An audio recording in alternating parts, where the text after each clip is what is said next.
Am I the asshole for removing my roommate's access to the thermostat after he kept turning my place into a sauna?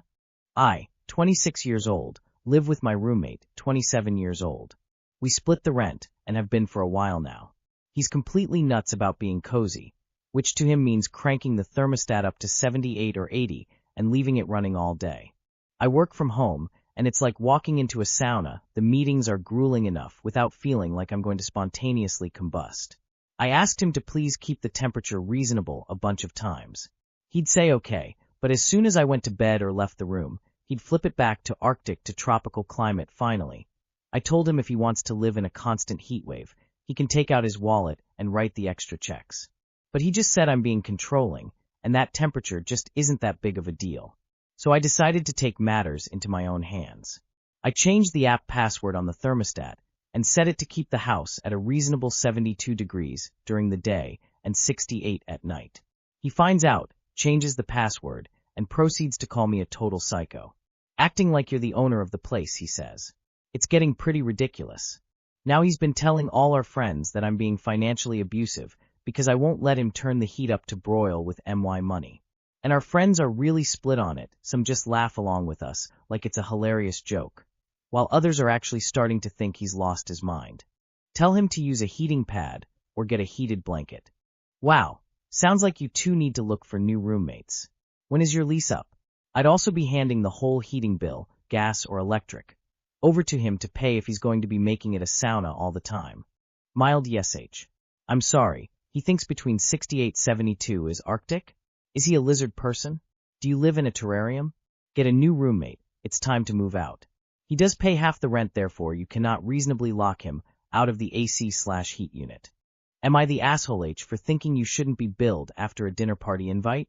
My 35F, best friend, 34F, and her roommate, 35F, hosted a small Christmas dinner, about 6 of us. They cooked a full roast. I have allergies so couldn't eat everything, but they made sure I had a full meal. I don't drink, so I brought my own flavored water and didn't have any of the alcohol provided. I also brought a bottle of Prosecco as a hostess gift because I know hosting is a lot of work. A few days later, her roommate texted asking for £7.80 as my share of the party costs.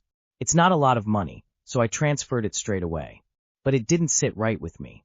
If I'd known in advance we were splitting costs, I would have just brought my own food, which I often prefer anyway due to cross-contamination worries and the fact I don't really like roasts.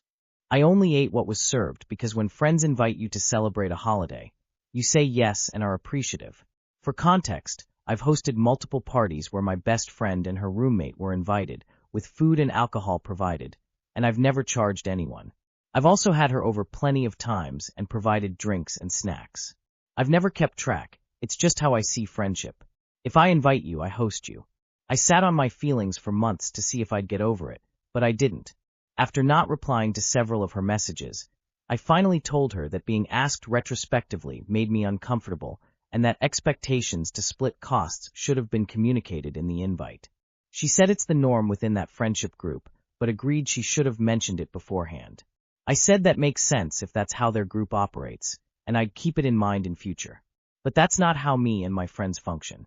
We regularly buy things for each other without splitting or charging back. She's been to my parties and to my home many times without ever contributing financially.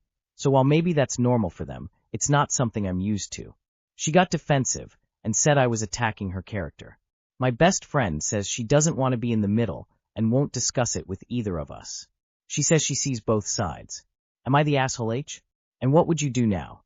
Billing people after inviting them to your dinner party is wild, not the asshole. Not the asshole. Billing people after a dinner invite is weird AF. If it's a potluck or split thing, you say that up front. £7.80 isn't the point, it's the principle. Unbelievably rude on the hostess's part. Decline future invites. Am I the asshole for making my brother wash his own uniforms after school? My 21F brother, 13M, is always babied by my mother. She does not want him to do anything on his own. My mom got into an accident a few years ago and is now suffering from a fractured spine that healed wrongly. So, she can't really do everything for him. She still tries, but most of the time she is in pain, so she makes me do it. I refuse, and then we all fight.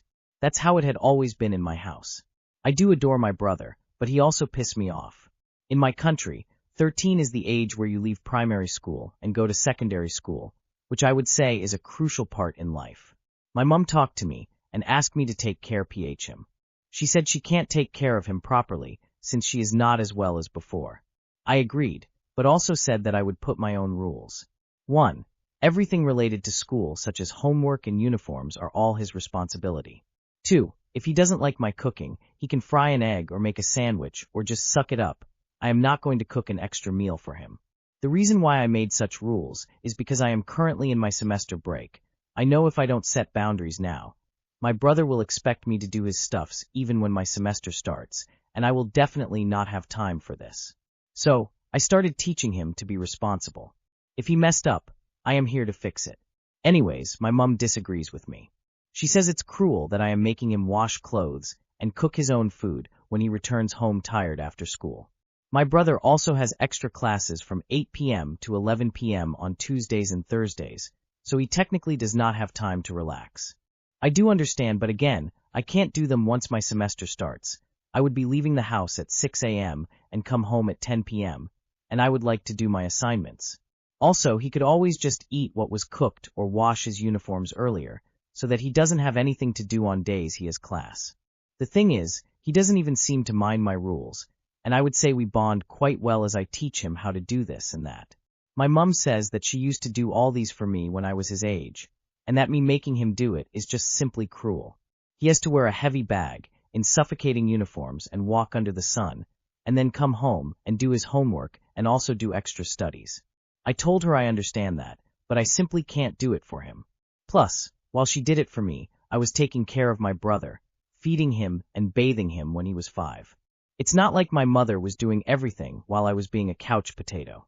My mom is currently giving me the cold shoulder and started cooking for him and washing his uniform, which kinda goes over my rules. I feel like all those things I did to make him independent is coming back to zero again. No, the boy needs to learn. His future partner will thank you. In my opinion, if she wants you to look after him, I think your rules are reasonable. You say he doesn't even mind it. So if your mom thinks that's cruel and insists on babying him, I'd wash my hands of it and let her do what she wants.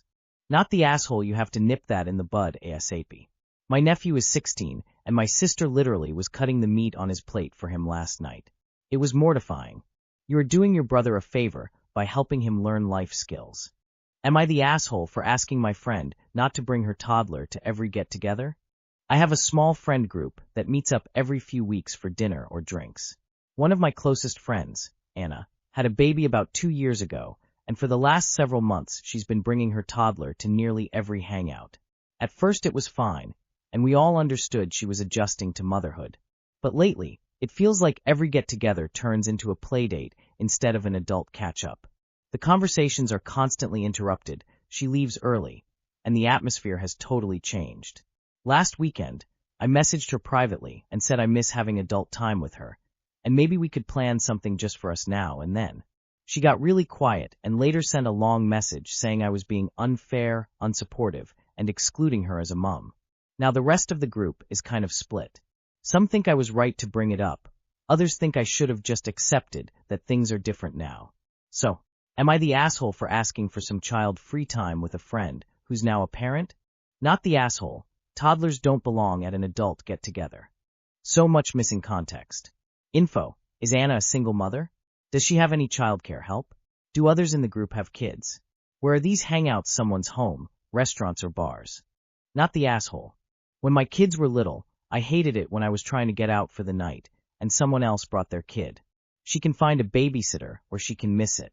Occasionally it's fine, but never when people are drinking.